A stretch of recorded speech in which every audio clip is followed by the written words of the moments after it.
बिस्मिल्लाहिर्रहमानिर्रहीम। Blood pressure के हर मरीज के लिए एक अहम तरीन हिदायत ये है कि उसे अपना टारगेट पता होना चाहिए। टारगेट क्या है कि अगर आपके अंदर पेचीदगियां मौजूद नहीं है तो आपका ब्लड प्रेशर 140 और 90 से नीचे रहना चाहिए। और अगर आपके अंदर कोई पेचीदगियां हैं, शुगर है, फालिज है, दिल का दौरा पड़ चुका है, गुर्दों में खराबी मौजूद है, तो ये टारगेट 130 और 80 से कम होना चाहिए। अब ये उस पर खुद लाजिम है कि वक्तन फ़वक्तन मुख्तलिफ औक़ात में अपने ब्लड प्रेशर चेक करता रहा करे।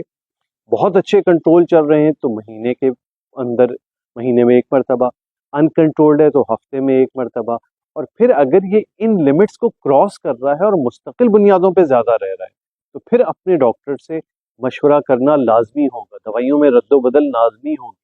क्योंकि ब्लड प्रेशर का इलाज सिर्फ और सिर्फ ये है कि ब्लड प्रेशर की लिमिट्स उन रेंजेस में रहे जो मुकर्रर करता है और वो मैं बयान कर चुका हूँ। वरना वरना ये होगा कि आप दवा भी ले रहे हैं, इलाज भी कर रहे हैं और ब्लड प्रेशर कंट्रोल नहीं है, तो आप उन तमाम पेचीदगियों का शिकार होंगे जो इसके नतीजे में आती हैं, जिसमें दिल का दौरा, फालिज, गुर्दों की खराबी, आंखों की खराबी। इसलिए बहुत ज़रूरी है हर ब्लड प्रेशर का मरीज अपने टारगेट्स का ख्याल रखें। शुक्रिया बहुत बहुत सुनने का।